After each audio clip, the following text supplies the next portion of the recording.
better than anyone. This is not me talking. This is in town.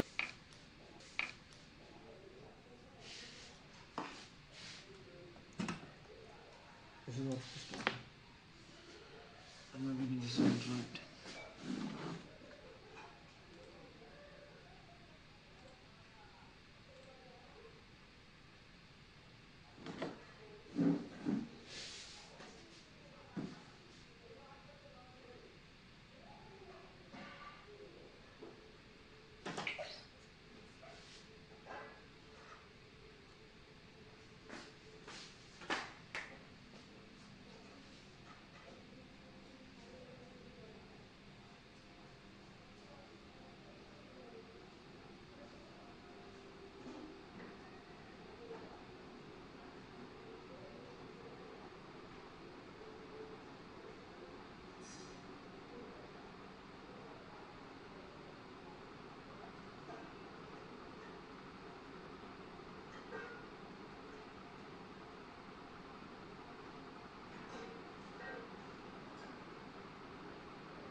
Sharif, we can start it. I think.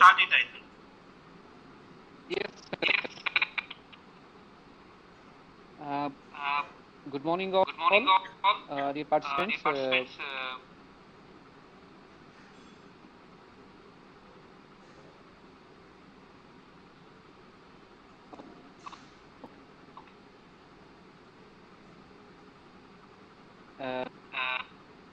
I think we'll start.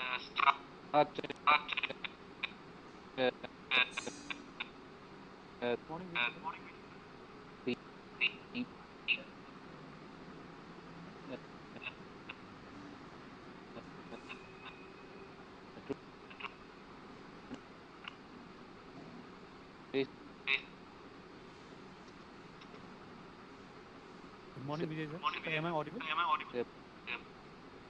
Lakshmi, I think there is a voice breakage with Dr. Sharif. Yes, sir. I think so. And let others join the proceedings. Good morning, sir.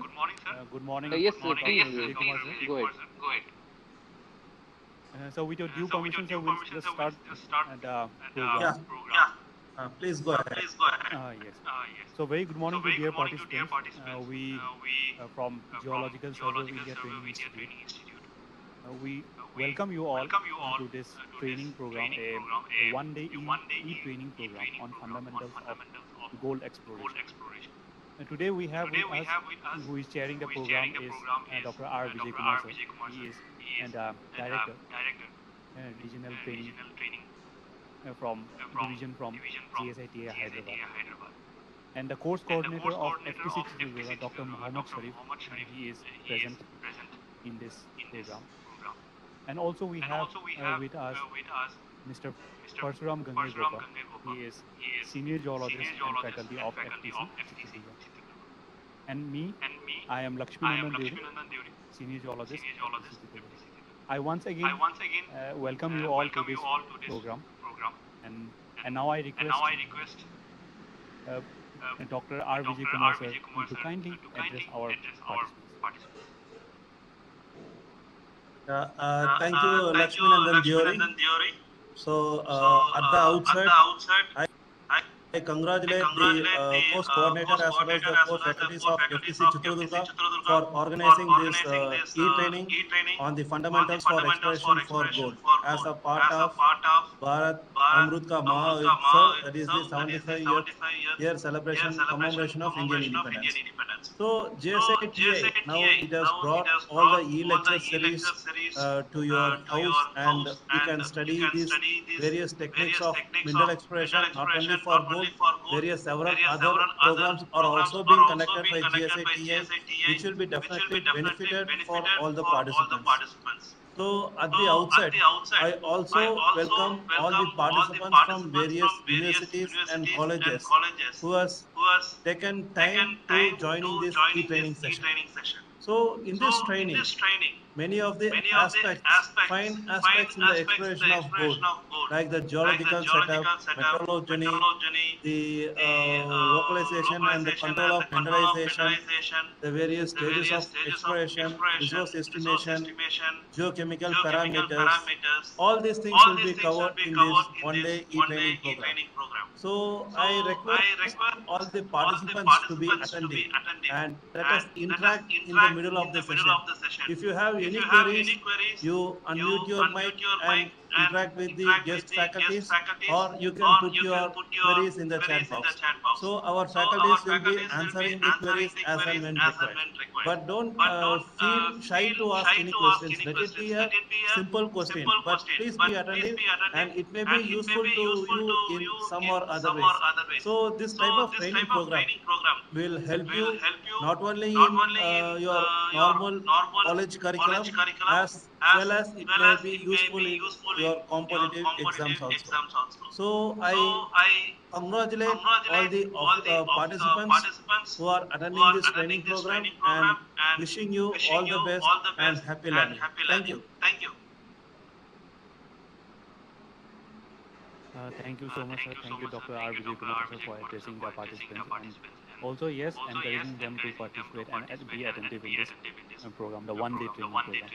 And then I request our course coordinator, Dr. Mohammed Saif, sir, if he wants to add something to the participants. Good morning, all the participants, respected Vijay Kumar sir and faculty members of FTC Chidurga and all the participants. As this is a one-day training program, we have, as schedule has been shared with you, we have 4 lectures, one each lecture by Parshuram Gangagopa, Lakshman Devri, Dr. R. Vijay Kumar and DJ Madhusudan. So use this opportunity because they have their own expertise and they have excellently worked in mineral exploration in different areas. And Vijay Kumar sir is a National Mineral Awardee, National Geoscience Awardee now. Please use this opportunity to learn, as he was rightly telling you, that not only for your regular curriculum, it can be used even as a learning point for competitive exams. As you are aware that GSI is recruiting huge number of geologists. Recently 100 geologist vacancies has been notified. So in future you may again get more numbers of notification for recruitment of geologists. So please use this platform to learn and to prepare yourself for the competitive exams. And with this, I will not take much time. Let us start. If permitted by Vijay Kumar sir, we can start the session without wasting much time. Vijay Kumar sir? Yes, Dr. Sri, please go ahead. Yeah. Am I audible? Yeah, you please go ahead. Yes, sir. Thank you so much. Thank you so much to our course coordinator who has reviewed the scheduled program for today. So now, as we are moving ahead of time. Go ahead. Yes, sir, sure. Thank you so much. So now I request our first speaker of today, Mr. Parshuram Gangagopa. He is the senior geologist of FTC Chidurga and also the faculty member.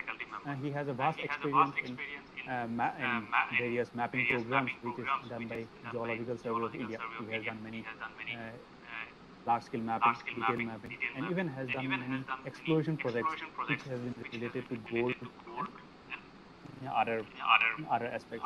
So with this, we now welcome Parshuram Gangagopa to kindly start with his presentation.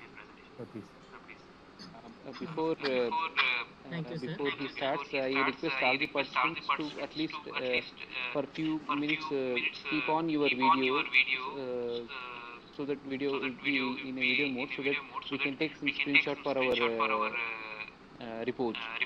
So I request all the participants to please on your videos. We'll take a screenshot and after that you can continue.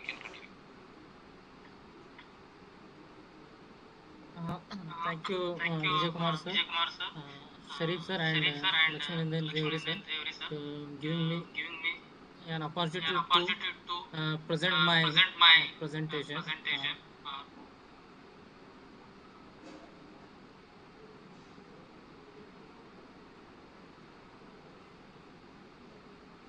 Am I audible? Yes, you are audible.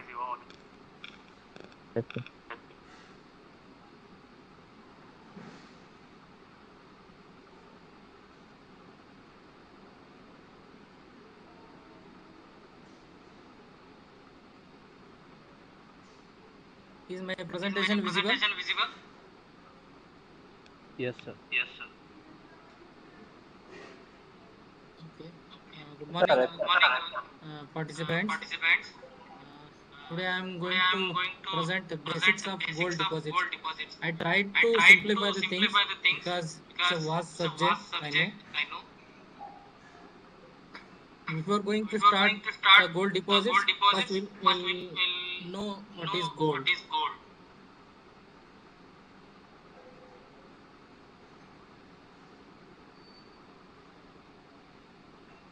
We all know gold is a precious metal. Precious means very rare, costly also. Elemental symbol AU is word from Latin word aurum. Atomic number 79, making it one of the higher atomic number elements that occur naturally. Is a bright, slightly reddish yellow color. It is dense, soft, malleable, and tactile. Means its a specific gravity is very high after platinum group of elements. It's a soft, malleable, and tactile means it's you can make very thin plates and wires also. It won't break. It is one of the least reactive chemical elements and is solid under standard conditions. Gold often occurs in free elemental form as nuggets or grains in rocks, veins, or alluvial deposits. You can see this is in the lower photo. This is nuggets, naturally occurred gold grains within rock. In upper photo, you can see gold grains as a fracture filling or vein type within quartz. Gold occurs in a solid solution series with native element silver as electrum, naturally alloyed with other metals like copper and palladium, and also has mineral inclusions as within pyrite, pyrrhotite, arsenopyrite, and galena. You can see these photos. Gold inclusions within sulfides. Less commonly it occurs in minerals as gold compounds, often with tellurium. Gold is resistant to most acids, though it does dissolve in aquaregia. Aquaregia means a mixture of nitric acid and hydrochloric acid, which forms a soluble tetrachloroaurate on anion. Gold is insoluble in nitric acid. There is a one test, acid test, to know the presence of gold. Gold, it is insoluble in nitric acid, which dissolves silver and base metals, a property that has long been used to refine gold and to confirm the presence of gold in metallic substances. Gold also dissolves in alkaline solution of cyanide, which are used in mining and electroplating. Cyanide is a chemical compound. Usually in the mining, it will be used. Gold dissolves in mercury, forming amalgam alloys, and as the gold acts as simply as a solute. This is not a chemical reaction. Gold has been used for coinage, jewelry, and other arts throughout recorded history. the past, a gold standard was often implemented as a monetary policy, but gold coins ceased to be minted as a circulating currency in the 1930s, and the word gold standard was abandoned for fiat currency system after 1971. Fiat currency means there is no physical circulation for public. In India, gold was first mined in KGF prior to 2nd and 3rd century AD by digging small pits. These are some old photographs from KGF. So we at least we came to know what is gold, how it forms. Those are very basic things. As a geologist, to differentiate the mineral, we should know the one physical property is color. So differentiate the gold, copper and silver. This is the chart, color chart. So gold will be yellow or reddish yellow, red yellow. Towards white it is a silver, copper or reddish brown color is a copper. Depending on the variation of these combinations will gives the different shades of color. So then what is the source of the gold? Where it comes from? We know as a jewelry it is available in jewelry shops. But as a geologist, we should know what is the source of the gold. It's a highly debated topic. Many believe that metamorphic fluids carry gold. So here we are using the term fluids. Fluids means it's not a solid substance. It's a gaseous or liquid substance. It acts as a carrier to carry the gold from the host rock to the depositing site. Recent study shows that magmatic fluids generated through certain types of granitic rocks are the source for gold. Earlier, we used to tell that these archean terrain or metamorphic rocks are the source for the gold. But recent study shows that these magmatic means igneous rocks are the source for the gold.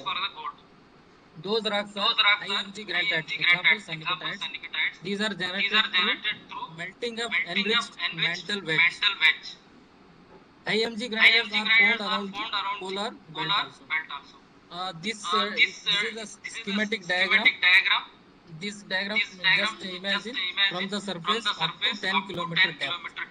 It's a simplified diagram.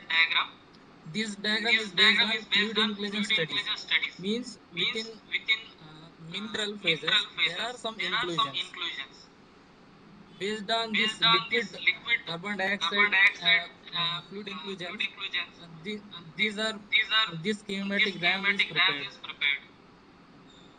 How the gold are carrying, and based on these fluid inclusion studies, the recent studies also tell that granitic rocks are also the source for gold. So once we know that there are two types of fluids influencing or favorable for gold deposits. One is metamorphic, another is magmatic. So how to differentiate these four fluids? We know this metamorphic, it is reduced and oxidized. It's a simply valence exchange. In reduced environment, there is a increase of electron. In oxidized, there is a reduction of electron. Pyrite and pyrrhotite will be available in metamorphic ore fluids.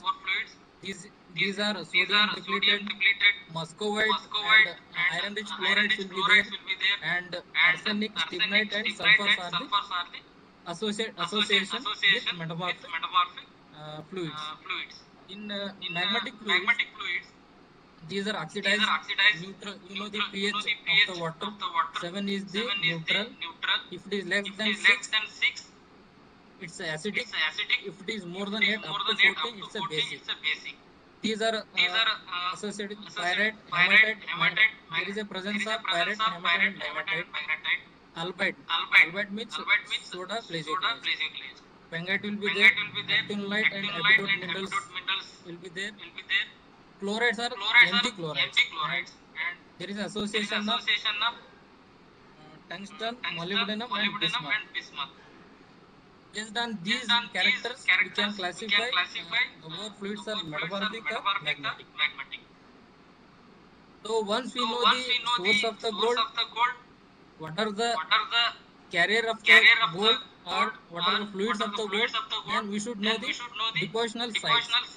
Usually major shear zones can provide the pathways. We know that there are mainly two types of shear zones. One is brittle, one is ductile. In brittle deformation, there is a break or fractures develops. In ductile deformation, there is no break but act as a plastic. Deposition happens where faults or shear zones shows variation related to gold. Extensional domains are the key areas within the large shear zone system. Amphibolite facies domain with intense ductile deformation may not provide enough space. Here, the deformation will be very high. Due to this, there will not be any room to deposit the gold. Brittle ductile domains provide varieties of extensional domains where deposition can take place. Brittle domains are characterized by brachy and silicification. This is the schematic diagram. Based on the depth, this shear zones we can classify. Or depending on the nature of the fracture system or deformation. Deformation means the original rock will not be same. It changes mineralogically or structurally.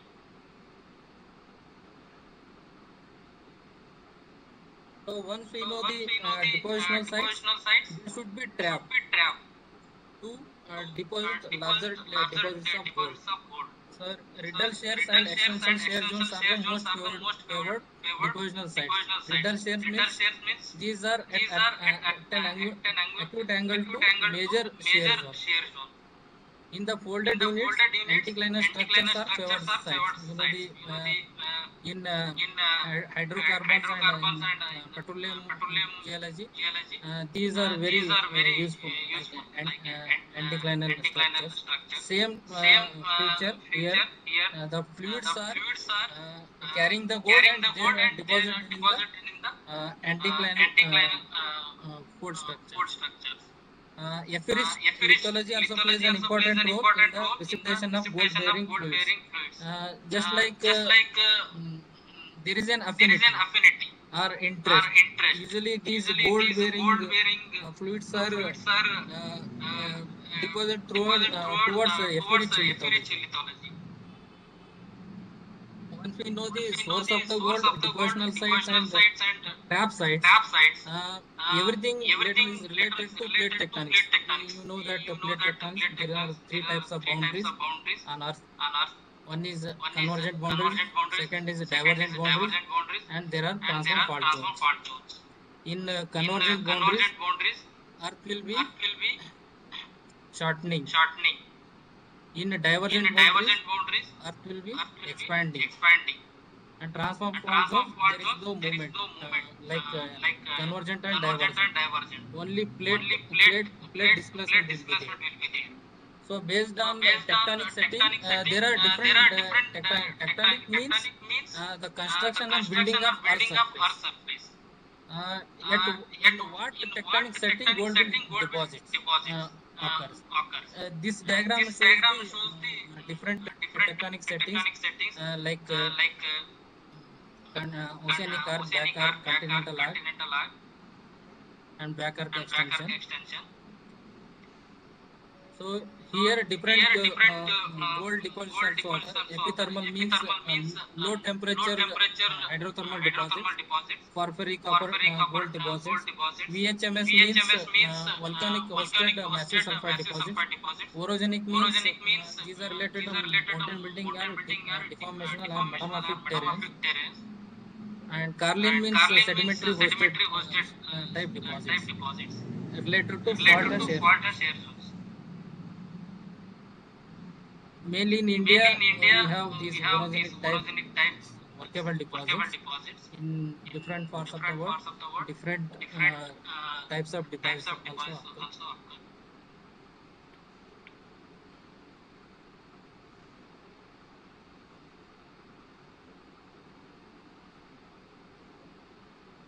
Once we know the tectonic setting, I will go for this world production.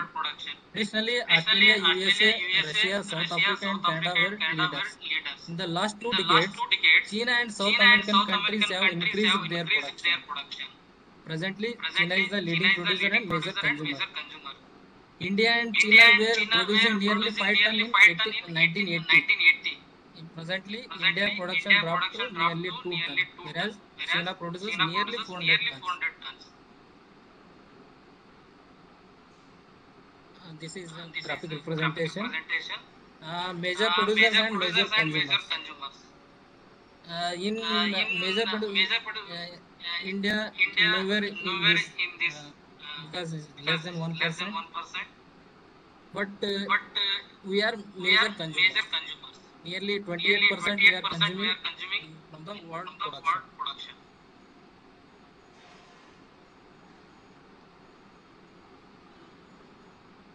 This is the world production from 1882 to 2020. In 1880, it is less than 200 tons per year. In presently, we are more than 2,500 tons per year. So this diagram shows the global distribution of gold deposits. Earlier, you used to tell that only Archean terrains and wherever the metamorphic rocks are there only gold deposits are occur. But by changing that time, these concepts were changed. In different years also, we have many workable gold deposits in Archean, Proterozoic, and Paleozoic. There are different classifications. Presently, only these 4 are main classifications based on these 4, like orogenic, Carlin province, IRGS means intrusive related gold systems, and IOCG. IOCG means iron oxide, copper gold deposits. Presently, these 4 are we are using to classify the gold deposits. So these 4 will discuss in next slides. First one is orogenic gold deposits. These are formed in metamorphic terrains, found mainly between 2.8 to 2.55 gigaannum or billion years, 2.1 to 1.8 billion years, and 600 to 500 million years. Located adjacent to deep crystal fault zones, deposition controlled by local structures and sometimes favorable lithology. These are mainly crustal scale fault zones or shear zones, means very deep rooted shear zones. Sometimes these are controlled by local structure or regional structures. Even sometimes lithology like BIF, amphibolite, any greasy species rock, or quartz veins. Combination of magmatic and metamorphic fluids involved means here not only metamorphic, even magmatic fluids also involved to deposit these gold deposits. Like Kolar and Hatti gold deposits of India, these we kept under orogenic gold deposit. This is the schematic diagram where in the upper surface these are metamorphic or folded metamorphic rocks. Beneath some granitic intrusions will occur near to any crustal scale shear zones. through this crustal scale shear zone, these fluids are wherever the gold is present, those gold will carry by these fluids and deposited in upper or near greens faces rocks or any structure control like antiform or any other linear features. Second one is intrusive related deposits, especially associated with the contact areas of alkaline and volatile rich plutons. These are means around any granitic or any other igneous plutons. These fluids will escape from the plutons and these fluids will carry gold and deposited near to the rock or within the these plutons, because plutons have a lot of volatile lipids. I think you studied in BSc also. This formed during post-deformational events, means after deformation, you know the deformation, the original rock will not be same due to some pressure and temperature and some other structural disturbances. These events will these are formed after deformation usually. Associated with the tin and tungsten deposits. These are low-grade deposits, but large tonnage treated wear system. Means gold usually will tell in gram per ton. These are 1 or 2 gram or maybe more. As a whole, these are very low-grade deposits, but area-wise, these are in larger size. Mesozoic collision zones more favorable this type of intrusive related deposits. We may suspect even Himalayan region also. The time will tell whether these deposits will be there or not. These two diagrams are the upper diagram is the surfacial diagram. You can see this granitic pluton. Around this granitic pluton there is a halo. Like you can say that is contact metamorphism. We study alkanes and other things due to this igneous body. This heat exchange, the surrounding rocks will change their mineral chemistry. Due to this escape of volatiles and depositing the surrounding rocks, there is a possibility of deposition of gold or some other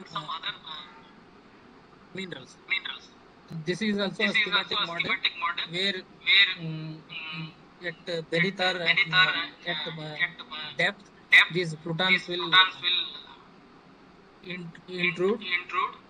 These plutons from there, is there any crustal scale shear zones or any weak zones are there? These along these zones, these will come near to the surface or at a particular depth. And apart from these, there will be possibility of escape of these volatiles, and along with these fluids, they may carry gold and deposited nearby any weak zones or fracture zones. The third one is the Carlin type deposits that formed between 42 to 36 million years ago. Hosted in passive margin sedimentary sequence, that is dirty limestone. Example of dirty limestone, characterized by very fine gold. Usually in Carlin type deposits, the gold grains are very fine. These are silicification, jasperite, alteration, and decalcification. These are alteration type. Due to this igneous some other fluids, the post-rock like this limestone may change its mineral chemistry. Means there is a decalcification will be there, silicification will be there. Usually intrabasinal faults acted as the fluid pathways. Intrabasinal means within the basin. If there any major faults are there, along with those faults, these deep-seated fluids or the fluids from plutons will pass through these faults and deposit along the this limestone bodies.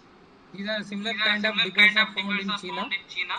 found in Nevada, US and contributes to nearly 9% global production. In Rajasthan, one place Bhutia is there, possibly because the host rock is dirty marble or limestone. So possibly these are in Bhutia is also Carlin type deposits. Another one is IOC type deposits. These are magmatic hydrothermal deposits with significant gold and copper. Here, magmatic along with hydrothermal. Hydrothermal means hot water solution or any hot fluid solution deposits. Characterized by large calcic, sodic and iron oxide hydration halos. There is a carbonates will be there, so albite will be there, and some Na-rich minerals will be there, and iron oxide hydration halos will be there. If these type of hydration will be, you can say that this is the IOC type deposits. Mainly Precambrian phenomena related to extensive mantle dendroplating. This Olympic Dam is the presently working mine. After discovering this Olympic Dam in Australia, this name, this IOC type deposit came. Apart from these four, another two are also very important because this wet water sand discovered in 1886 and contributed to nearly 40% of the world gold production. So hosted in Archean wet water sand oligometric conglomerate. You know the conglomerate is a sedimentary rock. Due to this roundness and if it is angular fragments, we can call it as brachia. If it is rounded fragments or pebbles, you can call it as a conglomerate. Oligometric means even same matrix and your conglomerates. Both are matrix and pebbles are composition is same. This contains uraninite and rounded pyrite. This rounded nature indicates it's transported. These are pleasure origin suggested based on host rock, planar nature of reef, rounded pyrite and presence of uraninite. Hydrothermal replacement model also suggested for this deposit wherein gold bearing fluids were introduced through thrust fault and precipitated in iron rich conglomerate. Thrust fault means low angle reverse fault. These are precipitated along in iron rich conglomerates. No similar deposits in the world. These are photographed with water sand, and this is a schematic diagram of with water sand deposit. Another one is a copper gold porphyry system. This is a right side, you can see the schematic diagram. These are hosted in subduction related cal alkali to alkali intrusion, means granite or granite related to granite rocks. Most prominent in Paleozoic times, though present in Mesozoic times. Characterized by large alteration zones like potassic, sericitic, prophyllitic and argillic. These are secondary due to this fluid interaction. The surrounding mineral chemistry may change. Due to this, you can tell that these are alterations because they are secondary. Many a times they are secondary. Small protons and mineralization at shallow depths. These are related to small protons and shallow depths, only 1 to 5 kilometer depth. Low grade but very large tonnage deposits. Epithermal gold and silver deposits found in the overlying volcanic sequences. Epithermal means you know that low temperature thermal means hot water solution. In Malajkand copper gold deposits in Rajasthan, maybe the copper gold porphyry system. So we discussed about source of the gold, depositional sites, trap sites, after different types of gold deposits. Once we understood these things, we'll go for next this gold occurrence in Taro. In any cratons in India, there is a gold occurrences, but workable deposits, one is in Hatti, that is in Dharwad Khatan. That's why we'll discuss little more about this Dharwad Khatan. These in right side you can see the map of Dharwad Khatan, part of Dharwad Khatan. These green belts are patches are cyst belts. You can see this Dharwad Khatan classified into East Dharwad Khatan and West Dharwad Khatan. There are number of gold occurrences. Earlier KGF was a working deposit. It's a nearly 3.4 kilometer deep mine. Presently it's closed. Only this Hatti is the workable deposit. Diagram of left side you can see schematic diagram of orogenic type gold deposits, because here in Dharwad Khatan we have turbidite hosted, BIF hosted and greenstone hosted deposits occurrences. So we will not discuss all these gold occurrences. We will discuss only two. One is Hatti, another one is Rajanadi. The Hatti, this is in right side you can see map of Hatti gold. Hatti cyst belt. It's a horseshoe shape. It's a orogenic gold deposit hosted in shared altered metabasalt, schistose amphibolite, and in meta-acid volcanics. Walra concentration like carbonates, quartz, biotite, albite, and chlorite are common. The mineralized zones in acid volcanic rocks show abundance of slide compared to basic volcanics. So these are some few photographs. You can see these schistose metabasalt, and in the background you can see the quartz carbonate, means emplaced within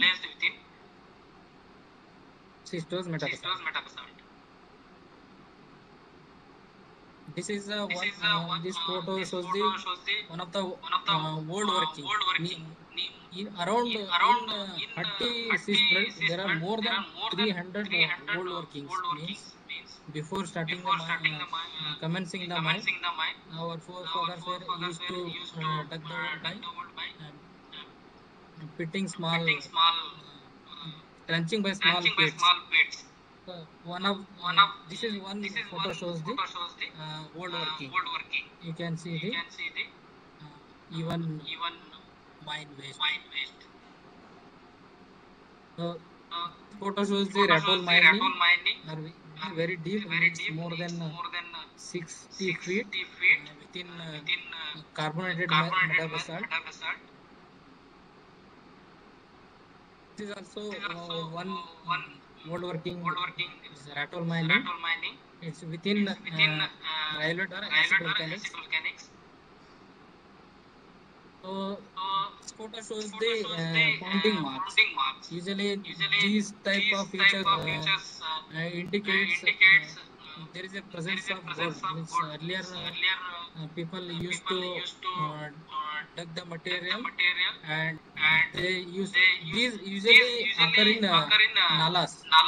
Whenever there will be rain, they used to process their ore by pounding and panning. These are indication of gold workings.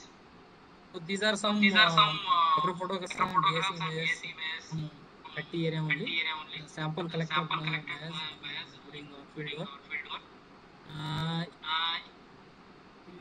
In ore, we observe this biotite and albite alteration. This confirmed by thin section. Even the sulfides like pyrite and pyrite, these are also deformed. Means it indicates after gold deformation there is a one more episode of deformation. These gold free gold observed in work microscopy, and this was confirmed in EPMA, electron probe microanalyzer. Not only gold, even like ore of tungsten also we identify through EPMA. Shows the genetic gold prospect. It is within Chindamurga cyst belt. It is a hydrothermal epigenetic orogenic gold deposits. Epigenetic means these ore deposited after formation of host rock. Means syngenetic. In syngenetic, this ore and host rock will deposit simultaneously. In epigenetic, first host rock will deposit a form due to deformation and structural disturbance. Along those structural disturbances or any weak zones, this ore will deposit. These are hosted by quartz carbonate veins in BF, carbon flat and metabasalt. It is a shear controlled gold mineralization and magmatic source of sulfides. Wall rock alterations like carbonate, cerussite and chlorite are common. The gold mineralization fluids were derived from juvenile magmatic melts and were channeled through crystal scale zones to give rise to the gold deposit. These are also shear controlled crystal scale weak zones. These are a photograph from Agenadi area. It's a carbonated metabasalt. You can see how much these rocks are deformed. And later these are included by quartz carbonate veins. This is also a photograph from Agenadi area. These are BF bands. These are also altered and later implied by quartz veins and quartz carbonate veins. In this photograph, you can see the very beautiful S-type folds within vanadium formation. This photograph is a drill core of BF1 gold. This sample from nearly 120 meter depth. You can see the fresh sulfides. These sulfides mainly pyrrhotite and pyrite. From these samples, we prepared thin section and we studied. From those sections, we can observe this gray color pelarite, light yellow color chalcopyrite, and slightly white color and light pink color. These are pyrrhotite. These are showing mutual boundary, means these are formed simultaneously at the same time, are coeval nature. This photograph is also from Agenadi, this micro photograph from Agenadi area. Here we can see the replacement texture, where this light pink color or light brown color is the pyrrhotite, and white color is the arsenopyrite. Here arsenopyrite is replacing pyrrhotite, means these are later. Means later episode of deformation. This indicates later episode of deformation. So we can observe gold inclusions within arsenopyrite in Agenadi area. These are mainly sulfide hosted or sulfide locked gold. Not only in arsenopyrite, in pyrrhotite also we observed gold. Even free gold means gold nuggets also observed in quartz. Background is quartz. Another photograph here, you see this reddish yellow color is the gold inclusions within pyrrhotite. This photograph in this micro photograph, this is the galena grain. Within galena, there are along cleavage planes there is gold deposition is there. Gold inclusions. So now we discussed about source of gold, positional sites, different types of gold deposits, and within Dharuheta, wherever these gold occurrences, and we as a case study or example, we discussed in Hatti and Ajinadi gold prospects. Now we'll discuss about the future. What will be the future prospect for gold? Presently, we have King Mine. So this is the map, geological map of Hatti and adjacent area. This horseshoe shape in you can see in south left side corner. This is green color is a Hatti belt. It's a horseshoe shape. We prepared means integrate. This is an actually integrated map. We collected the geochemical data, geophysics data, structural data, geological data, and existing mines are old workings. Based on that, we prepared one favorability maps. So, because of this, our earlier or present techniques, we came to know that only these gold is available in these cyst belts only, or near to cyst belts only. But what about this granite and associated rocks? So for that, we have to adopt some other techniques because we have many surface indication to show some different gold systems. So this left side, these four toposhades, this map is there. This around Hatti. There are in around Hatti or within Dharawal Kreta in northern portion. There are many linear belts or linear features are there, like dikes are there, fault zones are there, shear zones are there. So we studied these areas for future prospect of gold.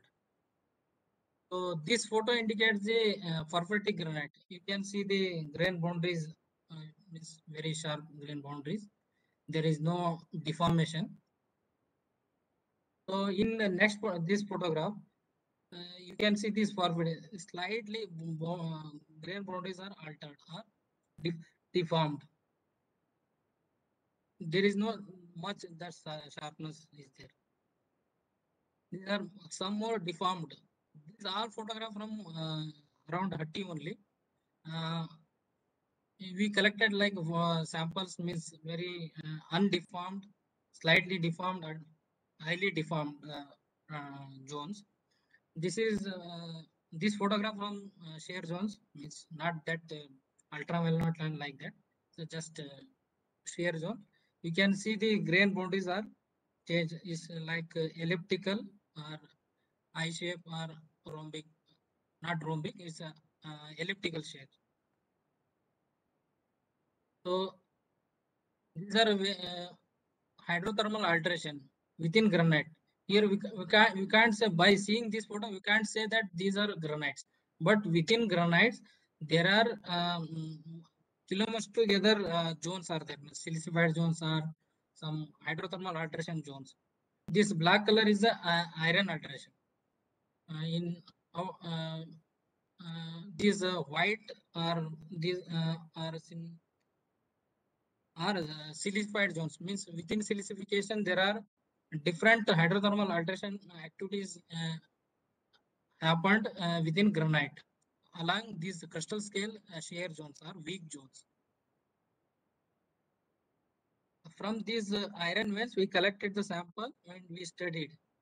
This is the over under reflected light. These white patches or white minerals are the hematite or specular hematite. Background is quartz.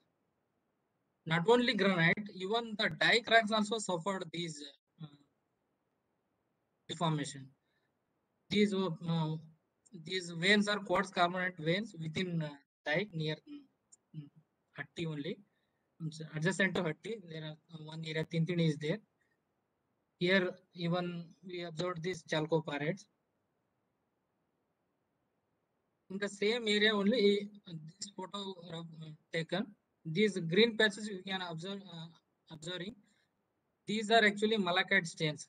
It indicates that there is a presence of copper in these shear zones or these hydrothermal veins. This photograph shows the epidote alteration. Means these pistachio green color veins or patches are the epidote. These are secondary filling minerals.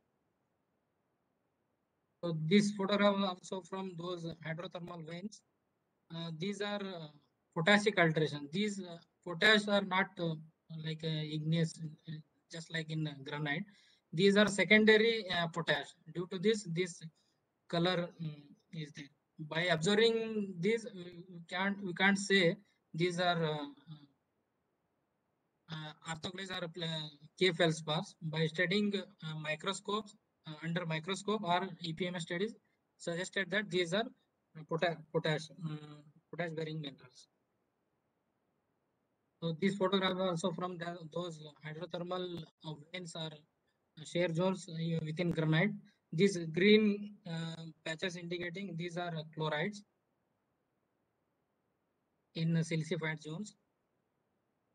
When iron and carbonate alteration also observed from those hydrothermal veins. When you see this photograph, can you make any difference?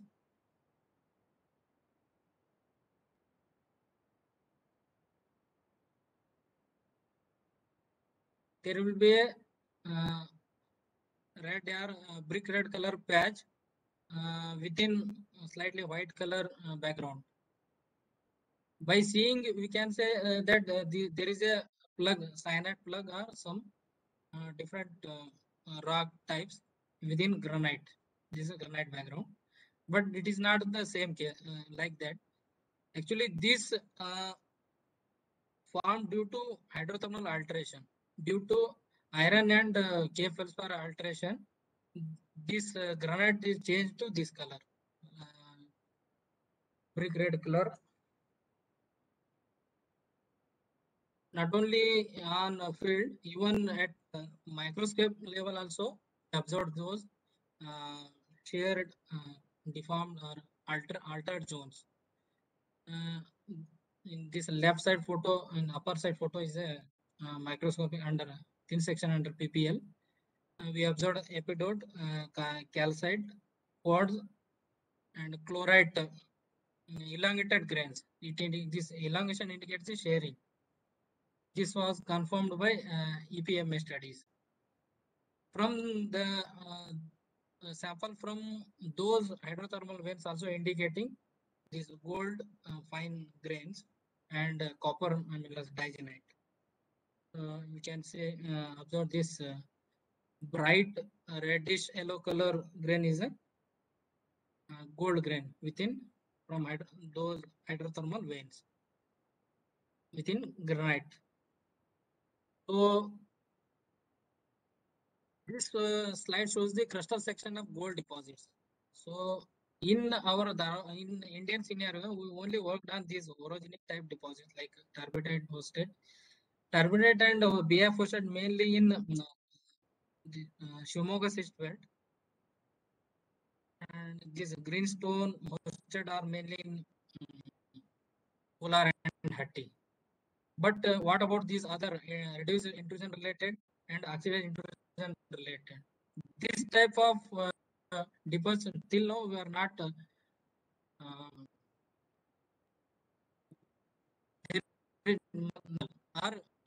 this contact we have not worked properly.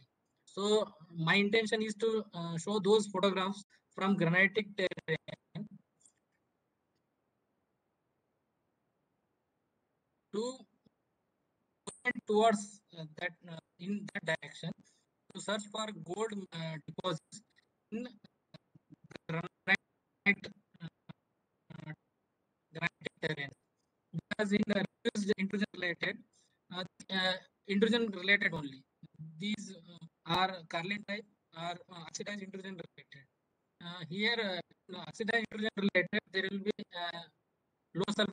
These are mainly from alteration due to this crystal or this Pluton hosted fluids migration or those carrying the gold and deposited nearby structurally weak areas or along shear zones. So this was about my presentation.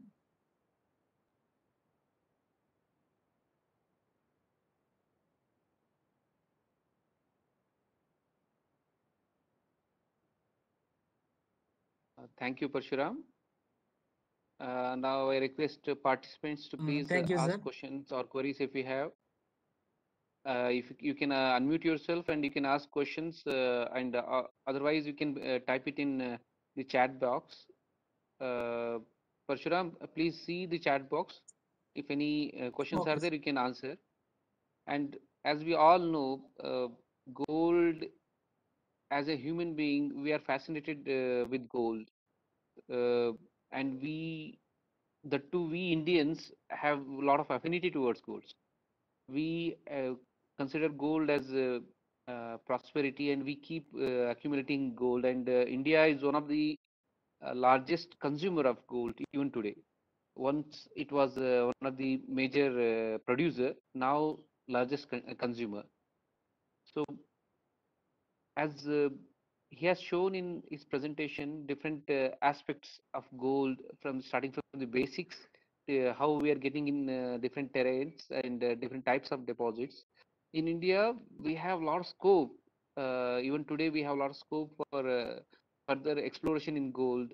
We have different types of, already we know that we have orogenic type deposit and porphyry copper type deposit.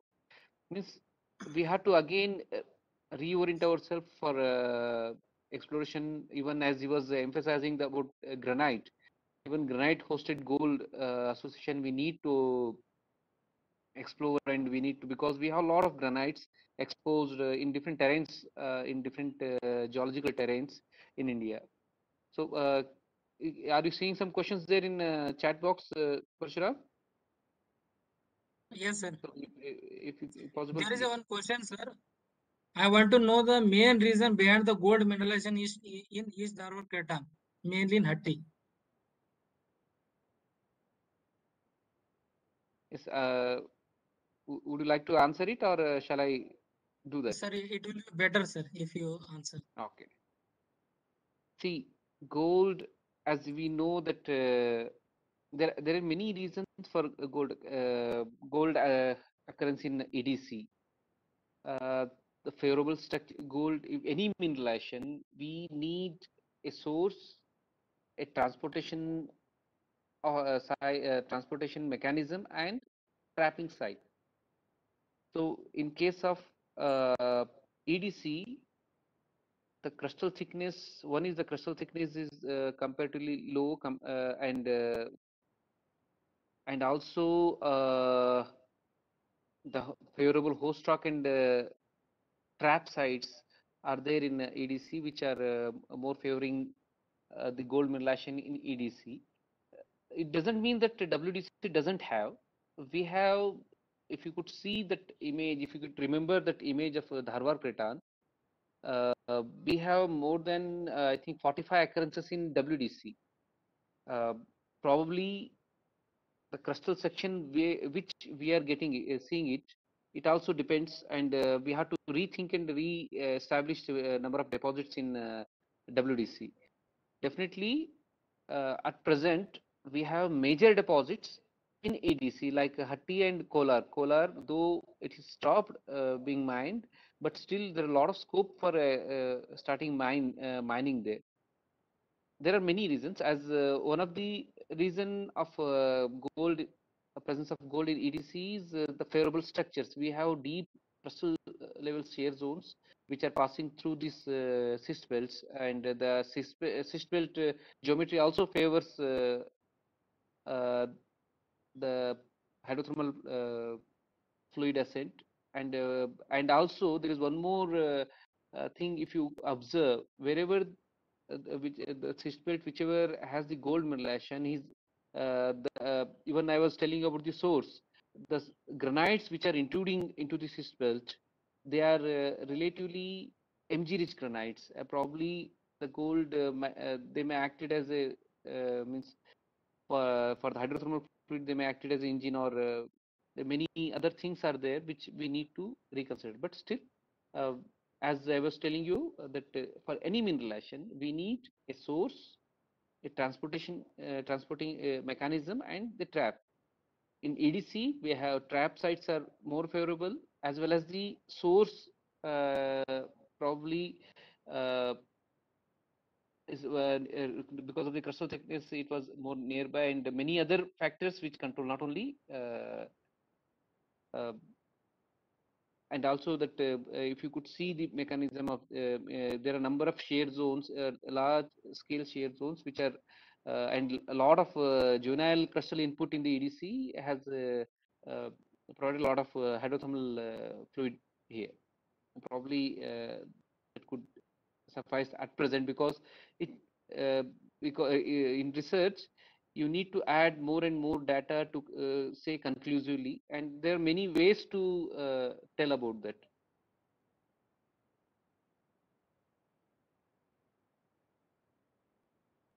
Sir, another question. Is there any evidence of gold deposits in granitites other than sanitites in India? Yes, we have a lot of places where gold is associated with granites. If you could see in EDC itself, in Jonagiri, gold is associated with granite. There is no sanitites there. Sanitites, by telling that high Mg granite, it doesn't mean that it has to be sanitite. In normal granite, with relatively comparatively higher Mg, it doesn't mean that it has to be sanitite. Please remember, sanitites are only confined, as per till reported, only confined to the near to the close beds. Okay, and as well as that near to Polar, if I remember. But in Honnamaradi, if you have seen, the gold is associated with granite, which is in the WDC associated with these granites are intruding into the Chitraduರ್ಗ cyst belt.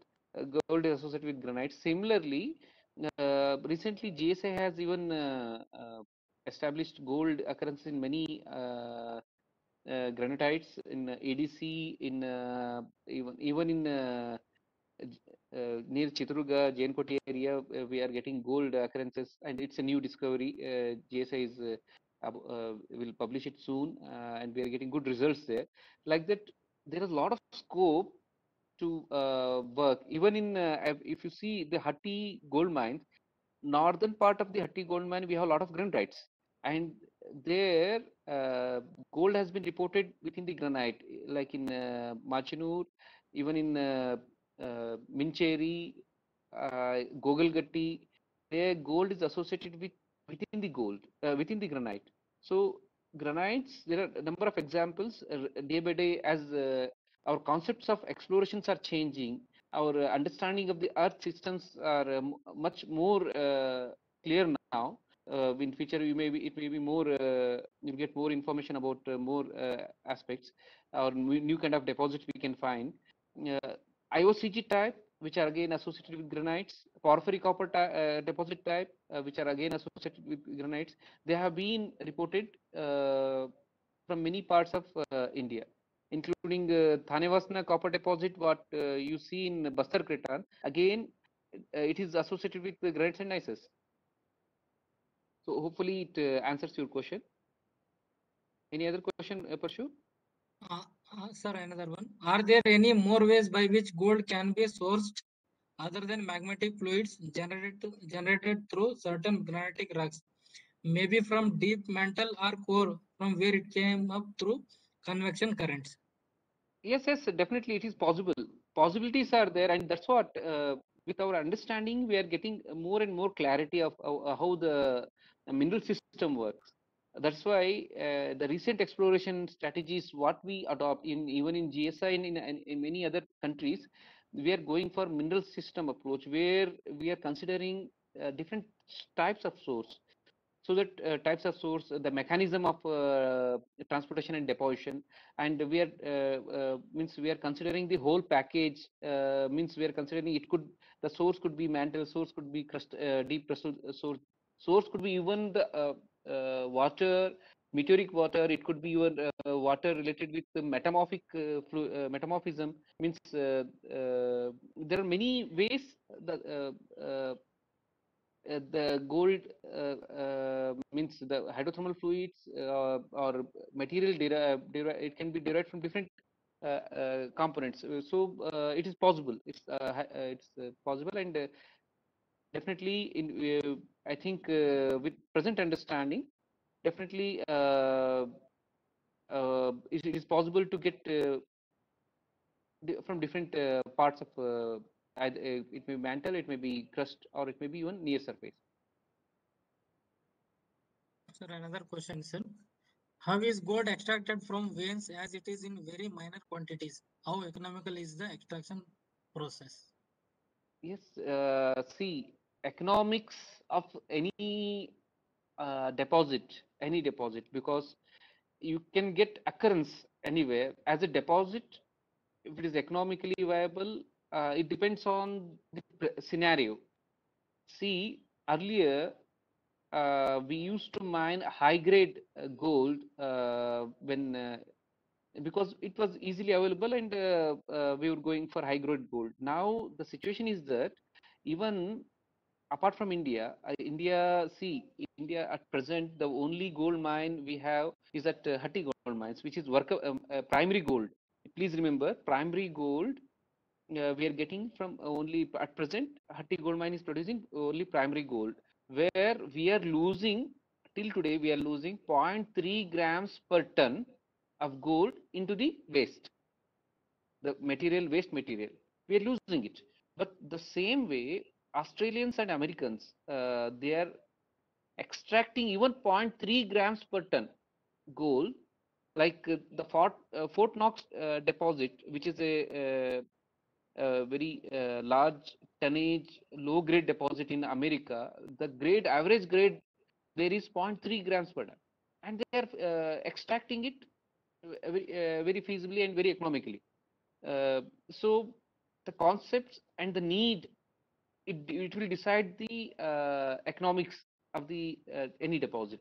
Means it doesn't mean that your thin veins, it doesn't mean that it has to be large tonnage. It depends on the need, it depends on many things, many aspects.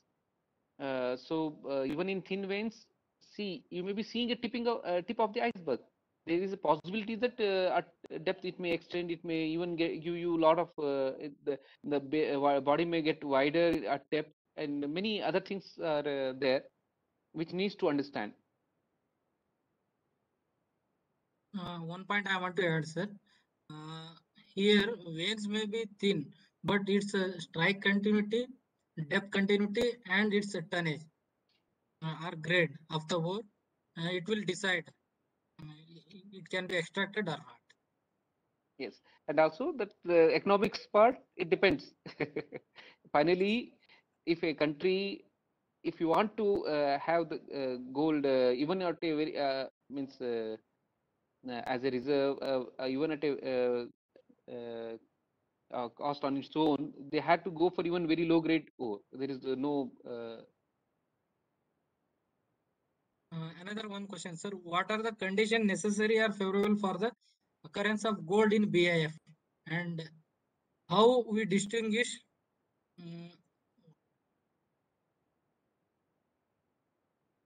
the possibility of occurrence of gold in BIF in the field?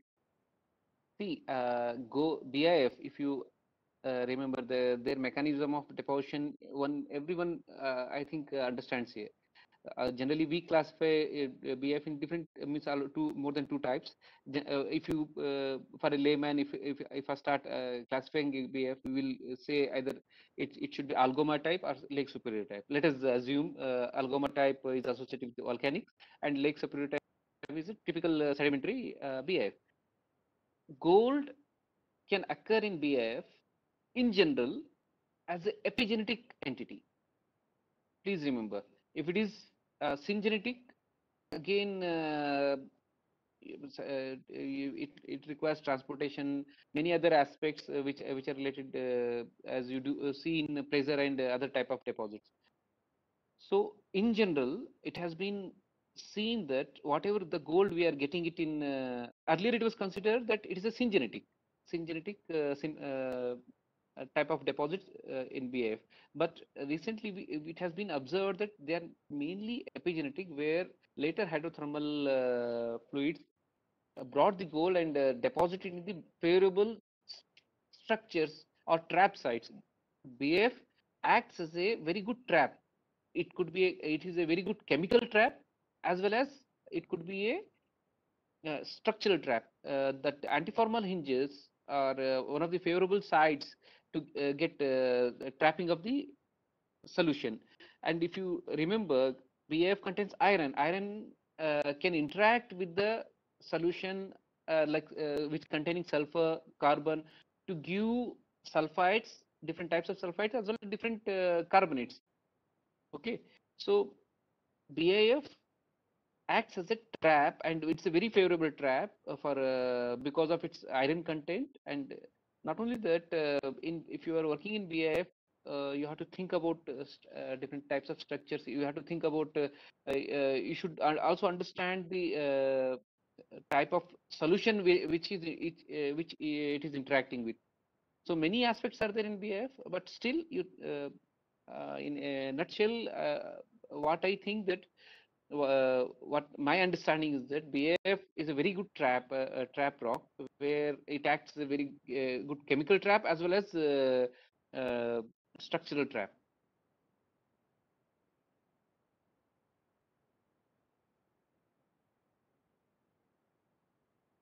Parshuram, any other questions? There is no questions, sir. Okay, hopefully, is there any chance? One minute, sir. There is one question. Is there any chance for gold exploration in Gadag gold field?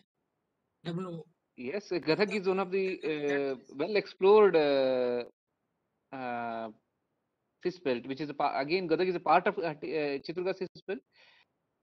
Though even mining has been done there, still there is a lot of scope for gold exploration there, because it has a very favorable structures, and also the hydrothermal activity is very means it has plenty of hydrothermal activity has happened in that area, and a lot of scope even today to work in Gadag. Absolutely, there is scope. And as I emphasize that earlier the exploration what has been done, it is as per their understanding at that time. Now we have we are much more conversant with the mineral system approach, and we know that we have more knowledge compared to earlier people, though so we can use those knowledge to implement. We have a lot of instrumentation available with us. We can use the recent techniques, and we can research those areas. There is always a possibility that we may get to more occurrences, more deposits there in any given terrain. Another question will be there, sir. What is the required quantity or tonnage of gold to be mentioned it as ore, especially related to granted considering extraction costs? Again, see, to consider again economics. See, gold as we know, gold can occur as a native form or within the sulfides as interlocked gold and refractory gold. So gold ore, I think that is not an issue. But when it comes to economics as a deposit, again, it depends on the need. If a country needs, it can extract the gold even at a loss. It depends on the need. At present, we have our major requirement is through importing. So one time we were one of the major producers. We have given a lot of gold to the world. One time it has been referred as golden bird. India is referred as golden bird. So we have a lot of scope. As any deposit, it depends on the economics. Means whether if a country requires, it can at loss also it can be extracted. As per the ore is concerned, see, we know that gold occurs as native and as well as within sulfides. So it depends on how you want to use the term ore.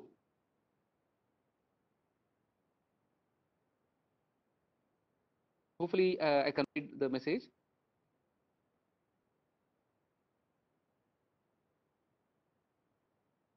Yes, sir.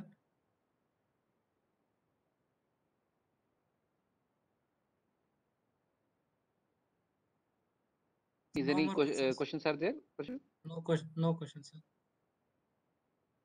Okay, thank you, Parshuram. I think they'll be definitely benefited with this presentation, because gold, as I always emphasize, that is one of the important metal in human being history. Now, even we consider gold as with our prosperity and many other things, and especially ladies, they love to keep gold. So we Indians have more affinity towards gold, and let us explore more, and we'll accumulate more wealth to our country. So with this, thank you, Parshuram, Thank you, sir. for this wonderful presentation. And now, I think, shall we give break or for 5 minutes, or shall we start the second lecture? Lakshmi Devi, are you there? Sir, we better to give 5 minutes break, sir. But 5 minutes break, it doesn't mean that you should log off. No, no, sir. It's better to continue, sir. Otherwise. So let us continue, so that they will also get time for their lunch. Otherwise, second session which is at 2 o'clock, they should not miss. Okay, okay. Thanks. So Devri, are you there? Yes, sir. I'm here, sir. Thank you so much. Would you like to continue? Yes, I would like to continue now. Yeah, please.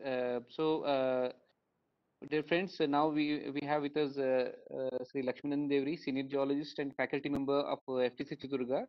He has a vast experience in exploration of different commodities, including gold, RE, and from last 3 years is a part of Training Institute Chitradurga. So let us hear from him. He will be he will be taking the next session. Thank you. Thank you, sir. Thank you to share my experience in the exploration strategy. So give me some time. I'm just sharing it. So is my presentation visible?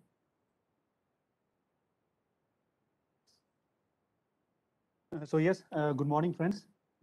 Again, we welcome you all to this second session. As we have already talked in the initial session about basic information about gold, and as this is a day's program, we have included exploration strategies. What are the different exploration? What are the things generally to be kept in mind when we go for exploring gold or any other kind of mineral assets? So this would hardly take around 30 to 45 minutes or so. So in this, we have contents, exploration strategies. Here also I have included few few simple basic concepts like provinces, and a little bit about remote sensing studies. And finally, we will be dealing a little bit on the planning stages also. So to add to this, I would also let you know a little bit different stages on which GSI, Geological Survey of India, mainly works in this terrain. So to start with, we have the term mineral exploration. What is it basically? It is the process of finding mineral and bringing to a mineable state. So yes, it is obviously very intensive, and in this we have few fields like green fields and brown field. Green fields are nothing but which has not been started as on yet, but also prospective. But comparatively, we have our brown field where already the area has been explored extensively. But again, nearby ore deposits can be present in the vicinity. So coming to again exploration, it has becoming more and more challenging. As you know, most of the superficial data has already been explored, and most of the superficial deposits have been exploited to the maximum. But the need of the hour is to go for using all the technology available with us. What we have today, we have remote sensing studies, which is dealing with your satellite imageries, Landsat data, and we have many geophysical instruments, like where we deal with the different properties of any rock or any host rock, because here generally we go for the host rocks which are containing these minerals. For example, gold, as sir has already described you about the different host rocks, which include like your mostly your basic rocks, maybe volcanic or plutonic rocks also. So in that cases, we have to know that what is the dimension of the rock. So that dimension of the rock, without going to the subsurface, without much penetrating, like for example, without much costing much, because here it is very simple procedure where we give in some rays, which is indirectly giving us what kind of rock, what kind of pattern would we receive in the receiver. So with this, we can see like the faults planes or like the loci zones where the gold could be present. So these are most cost effective, because drilling, as you know about drilling is little bit expensive. Why and how we do generally the drilling, so we will be dealing with that also.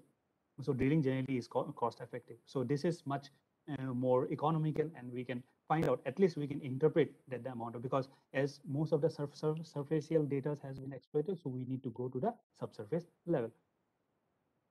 So few of the basic things which we do, like being in the geology department, you have geologists, you have geophysicists, you have geochemists who are working in as a team. So geology, we have mostly mapping part, where we do geological mapping. My friends here, mostly few of them maybe in undergraduate, few of them are postgrad, and few of them are in a research scholar division. They by now already the seniors, they have gone to field, but few who are in the undergraduate classes, they will be later told about the importance of mapping, how important is to map an area. So that comes under geology, and there we have to identify the rock and find out whatever the things are present there. And so in that, few of the exploration methods we generally use, like drilling, trenching, pitting, and auditing. So trenching and pitting, it is very simple terminology. Trenching, generally just make a small lenticular trench or a pit, like which is having a length and a breadth, and there you try to expose the rock and try to take some samples. Then followed by pitting, generally just like a well. A well is much deeper, but generally the pits are mostly 1 meter to 2 meter depth, where the bedrock is exposed. These are done why? We generally do this only to expose the bedrock. You know about outcrop, you know about the exposures. In this, few of the places are there where the exposure is very less. So generally, while you go to any place, anywhere these days, I think you might be roaming here and there, wherever you go, you find some rocks. Maybe generally it can be rolled one also, it may be an outcrop. So to generally study and to make a map, we generally go for the outcrop and the in situ rocks. So those things are very important. If you don't find them, you have to trench, and then you have to make the pitting. So followed by, as I told, we have the geophysicists. The geophysicists generally do some gravity, magnetic, electrical, seismic. All these are the properties of any rock. So these are being used by the geophysicists to understand what there could be on the subsurface. And then geochemical, because most of the things, like as we know that most of these are elemental concentration, where it is depending on the chemical affinity of this particular rock. Gold, as such, we know that it is having an affinity to arsenic. So these are generally called as they are being the pathfinders to this gold deposit. So like that, we need to know that which rocks are like having an affinity to particular element or a mineral, and by tracing those, we can find out the main mineral we are looking for. See, as you know, gold is native. It doesn't react with any. It is a native metal. So whenever we go in the field, we need to find them. But as already told you, that it also is found in generally in two forms actually. Sometimes it is interlocked between the lattices of other sulfide minerals. So it becomes little difficult, but other than that, whichever is in the native form, it is very easily extractable. So those things comes under geochemistry, how the dispersion, again, we will be looking into a dispersion pattern also, how far they move and how is the mechanism. Because as we know, if there is any source in the center, the far we go, the dispersion pattern and the dispersion or the alterations become less and less. So those things have to be keep in mind. So this all comes in this prospecting and then followed by planning and development. So little bit more we'll be going in detail, but these are the basic things which are generally done. So in GSI, we have in Geological Survey of India specifically, we have the different projects. We have project Uncover. Uncover, why? Because most of, you know that Indian Peninsula is divided into many cratons, schist belts, and you know that the schist belts have are just like an enclaves because of the later granitic activity they might have come and placed at the present position because of the thrust and other deformational features. So now what is there that we see that most of the schist belts underneath also they are extending. So they could be extending. They might have some root. So they might be overlain or they might be covered by the present granite or the plutonic rocks. So those things has to be kept in mind. So for that, we have this project called as a Project Uncover. So RMT is a regional mineral targeting, where we go for provinces, because you know about provinces. In provinces, it is like that any kind of mineral is not spread out all throughout. It is associated with certain kind of epochs. And the best example I can give you is the Lake Superior type of iron ore deposit. When they have deposited in the age around 2.7 or 2.6 billion years ago, when the atmospheric condition was prevailing for them to get deposit. And later, you know about a Carbonaceous period where you have most of the coal seams. So these are the kind of provinces which are looking for. So there could be some set of areas where generally we go for this certain kind of minerals. So these provinces also you must know, or the epochs also you should know all these things. Then to tell about, mainly in GSI, we have this G4 stage, G3, G2, G1. You might now want to know what is G. G stands for geology. So there is generally one more classification where we have this UNFC, United National Framework Classification for any kind of deposit. It is a kind of simplified classification where it is made easy for all the peoples to understand the project, understand and the importance of that. So it has an economic axis, as you can see. If you can see my cursor, you have the economic axis, which is going upward.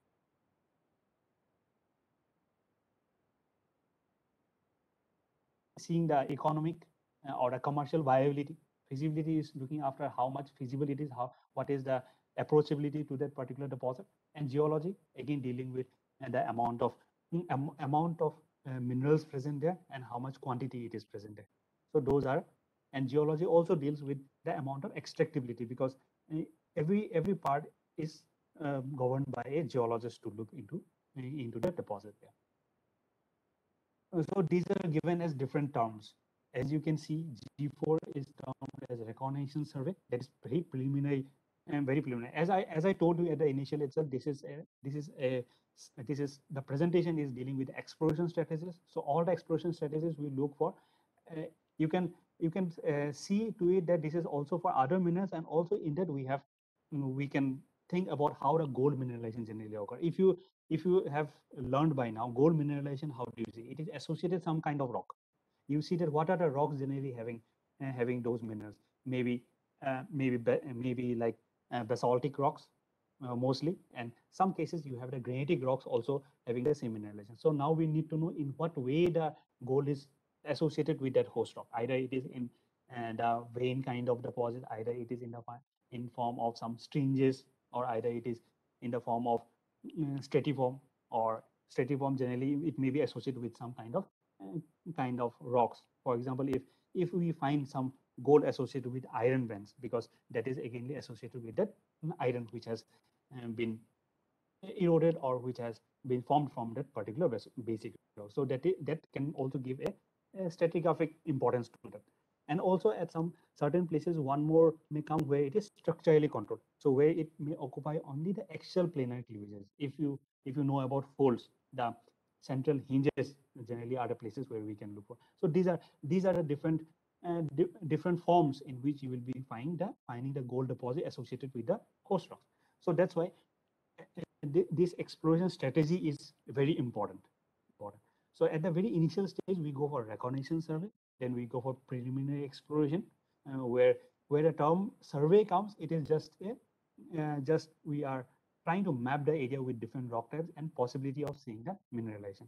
And exploration, as we go into there, we have like as we told about trenching, pitting, and at the most or at a very important or at it is depending on the importance of the exploration. If we need, then we can go for a drilling. That is drilling, as you know, this drilling could be either vertical or either it may be inclined. So depending on the requirement. Drilling, as I told you, again, one more session is there where it will be clearly dealt or help you understand why and when and how the drilling is done.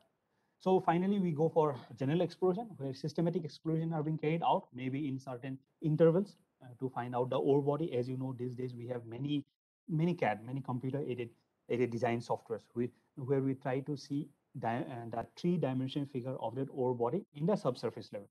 Now, by now, I told you about geophysics also. Now we have introduced drilling also here. So one geophysics is an indirect method, where drilling is again a direct method. So now what we do, we try to find out the dimension of the ore body. In general exploration, as I told you, in G2, we go for more systematic and maybe close space drilling. Okay. And finally, detailed exploration, where G1, where we go much more, like the spacing goes on increasing to find out the intensity, or you find out the reserve. If you differentiate between resource and reserve, resource is the probability and resource is the obviously certainty of the presence of the mineral at that place. Okay, so why are these used? We use for distribution of different rock types in the rock, as well as the location of geologic structures such as faults and fold. So this is how it is presented. So this is again just a small flowchart where exploration strategies we have developmental stage. As I told you, developmental stage for brownfield project, basically where we know that a deposit is there, we need to see the surrounding areas. So that place we go for a developmental stage, and the discovery is the places where we tend to find out where a new deposit is discovered. So all these stages comes under uncover, regional mineral targeting, and G4. NGCM is again National Geochemical Mapping, where geochemistry and other things are taken into consideration, where mostly we take soil samples, and also we have the possibility to take stream sediment samples. See, one thing I want to add here, why stream sediment sample? You know about gold. I think you know about the specific gravity of the gold. The specific gravity of the gold is very high, around more than 19. So in that case, you think about if it is so high, then in the stream sediment samples, we are obviously to get the gold, because in certain, you just remember the term panning. You do panning for gold. In the panning process, where you use some water and try to mix the sediment sample you have brought from the field and try to mix it properly till, and also try to rotate the pan so that all the heavies or all the larger sediments in that soil sample tend to settle down. It is all because of the gravitational and because of the density differences. Then in that heavier minerals you try to separate, you are definitely to get some heavy minerals. It could be magnetite, hematite, ilmenite, all these heavy minerals you will get, and along with them you will find gold also, if the gold is present in that area. So this is the very easy and the cheapest method of finding the deposit in your area. So you can do that in your place, in your village also. If you go, you can try to do that procedure where you do panning. I think if you don't know panning, these days it is information is readily available. Try to do the panning process, and here you will find out the gold. It could be very exciting for you because you will learn something out of it. Then we have regional mineral targeting. As I told you about, it is looking after a large area, vast area, provinces. Like maybe around 20,000 to 30,000, 2,000 to 6,000 area, very large area. Project Uncover, again, I told you, mostly this schist belts, they are having some continuity underneath. So now the part of the schist belts which has left under, just a simple example I can give you about this Hatti.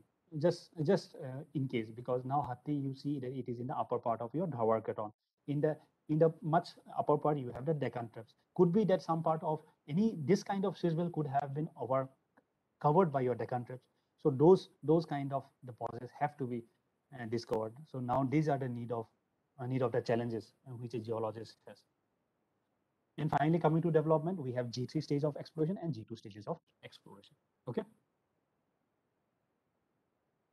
So as we proceed, again, this is, I am just adding to it. We have few gold prospects. As you can see, it is not all over the Indian peninsula.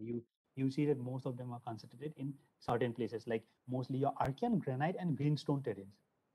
I think you should know about this, the granites and the greenstone terrains. What are greenstone belts, and what are the ages and how they have formed, and what are the minerals we could suspect from them. Mostly you see most of the greenstone belts are being targeted for mineralization. Okay. And later, what you see, most of the granites later, which they have improved, because right now in the earlier slide also a discussion was there about the granites. Yes, the granites they have later intruded and they have brought about some kind of mineral with them, and they have deposited in the recent period. So these are the places.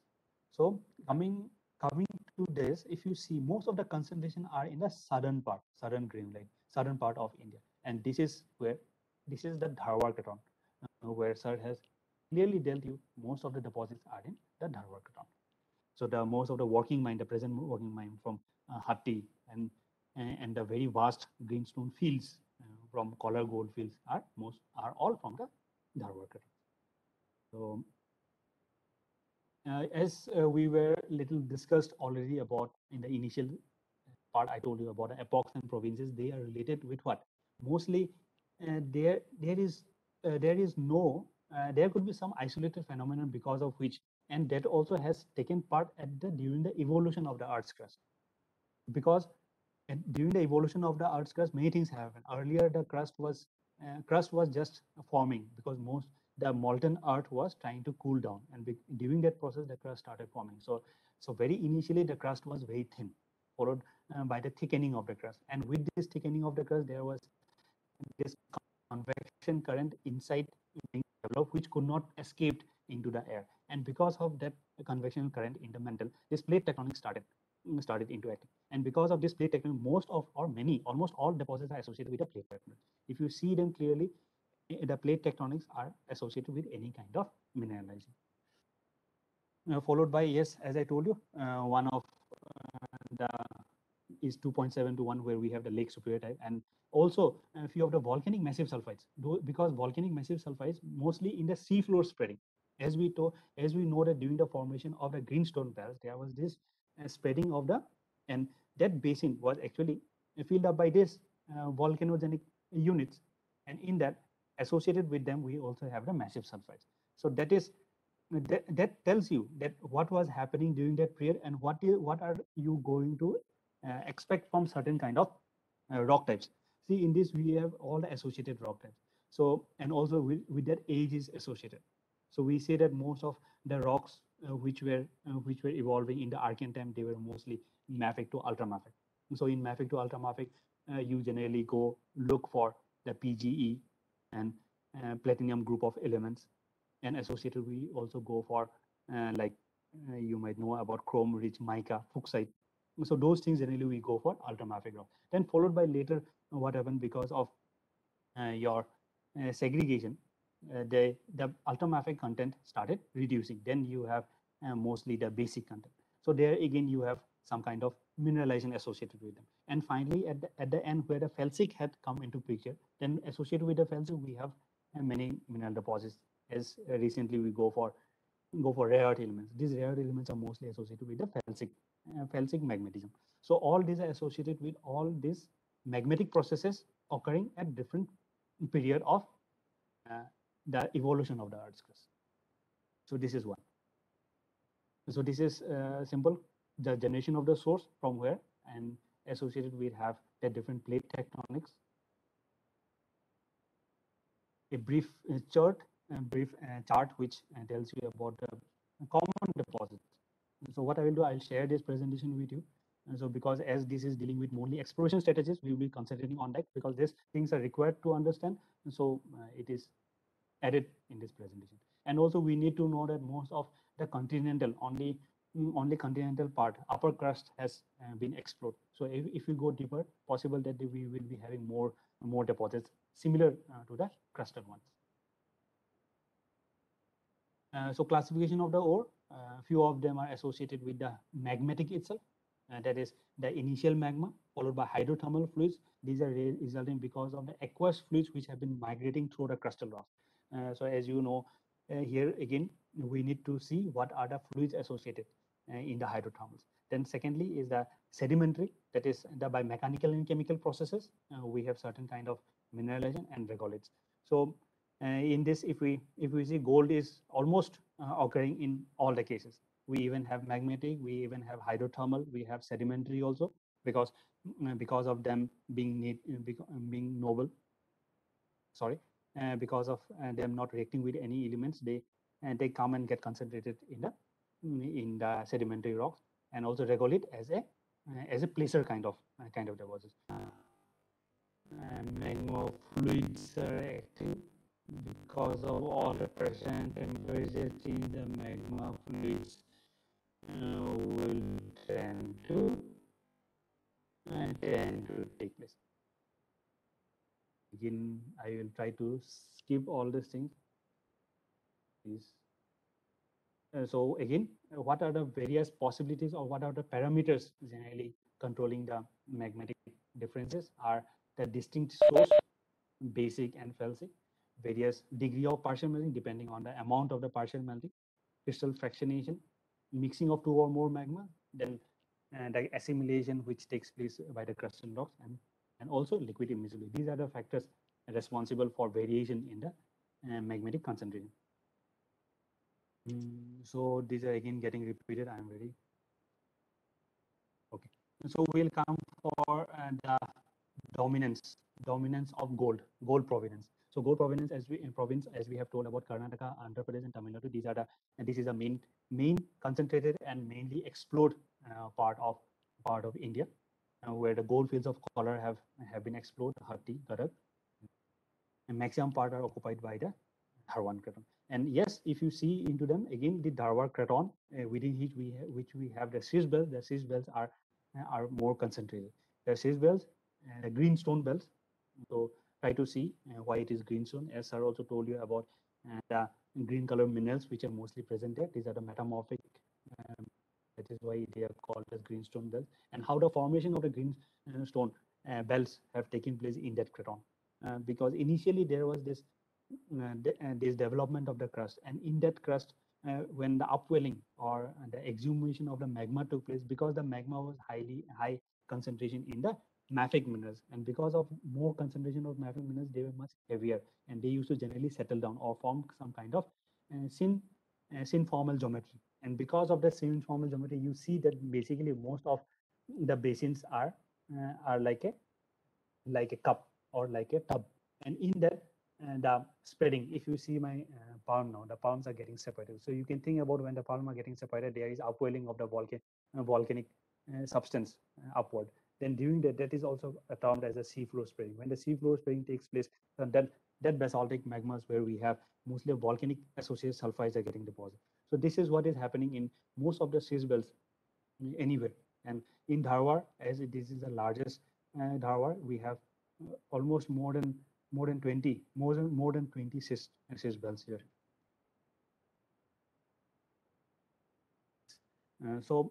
Seeing the association, the general association, we see that the gold are mostly associated with the quartz lodes.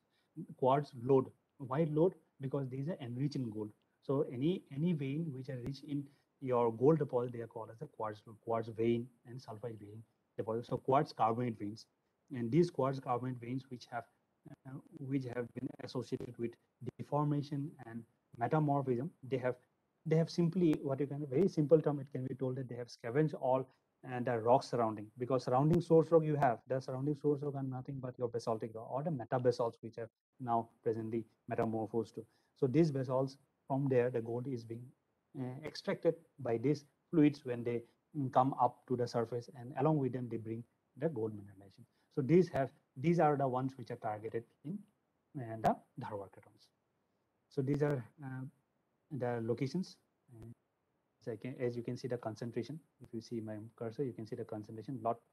Mostly around almost 8 to 9 proved deposits are in your Dharwad. So this is what it has been covered.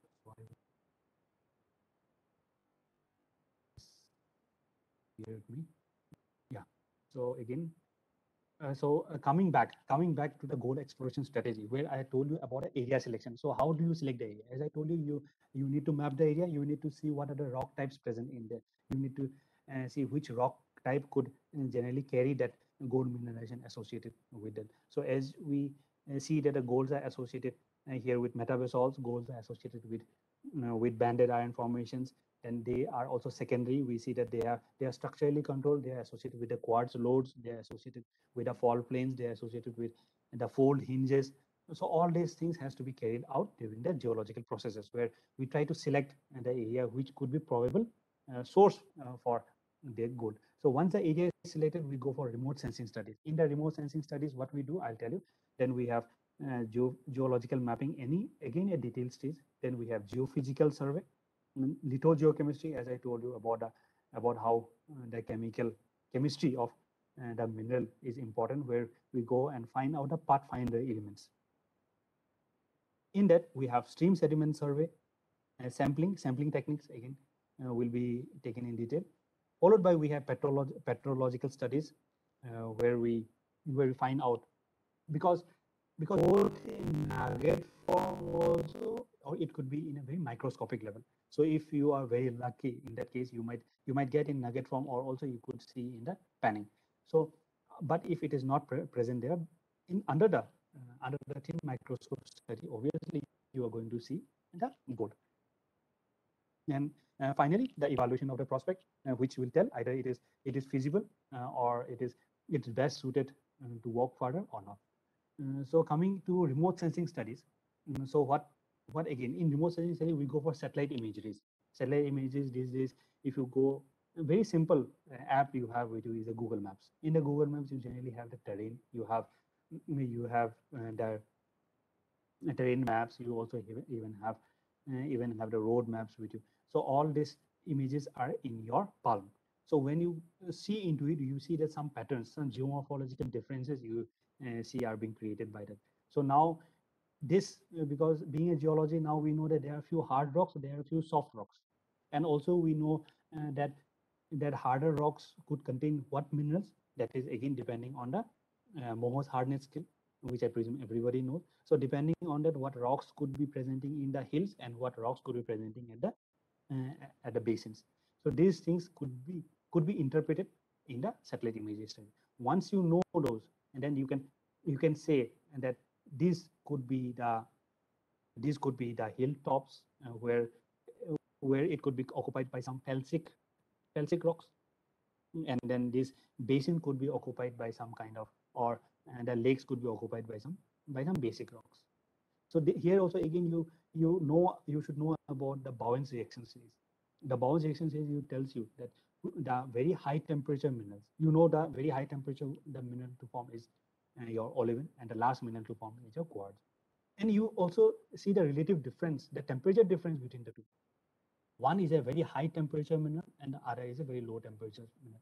So even nowadays, if you go to any place, you stand wherever you are standing, if you see, look around, if you go outside and look around, you see mostly the felsic rocks are dominant, or quartzo-felsitic rocks are more dominant. Comparatively, you also see some few areas there are few basic rocks, but you see that the high temperature minerals are more prone to weathering, whereas the low temperature minerals are resistant, and they tend to stay in the present atmospheric condition. Okay, and now one more advanced is your ASTER images. It is called as advanced space-bound thermal emission and reflection radiometer, where generally the alteration, because you know that these are associated with hydrothermal, gold is associated with hydrothermal or any kind of hydrothermal vein. What do? They try to alter the surrounding rocks, and you see that most of them are associated with sulfides. Just taken very best example, that the gold it is associated with the sulfides, and sulfides, they have lot amount of sulfur with them, and sulfur when they react, they generally form the sulfuric acid. you see that in the surrounding rocks, wherever the sulfide is more, they tend to leach out the surrounding rocks, and that if it is in a large scale, you can see them in the satellite or in this aster images. So think now, as this is a preliminary survey, we are going for a large scale study, or we are going for a larger area study, where we see that alteration is in a kilometers length. It could be either 2 to 3 or 10 to 20 kilometer length, and maybe around more than 40 to 50 strike length, or 10 to 20 kilometer width. So this is a kind of scale I'm talking about, where the alteration is this big. Then only it will be observed under this alteration map. Otherwise, at few places, if it is localized scale, that may not be there. But again, because most of the deposits there are of large scale, and so we are possible to get this kind of alteration in that area. So this is one. Again, what do you do? What do you do in this one small thing you have to keep into mind is that in some hydrothermal alterations and some superficial weathering. So these things are two different things. Superficial weathering is just superficial feature. Hydrothermal alterations are having a certain depth, and in hydrothermal alterations, mostly we are going to get some in situ kind of deposits. Superficial weathering is just on the surface, so it doesn't have any subsurface continuity. So those parameters you have to keep in mind.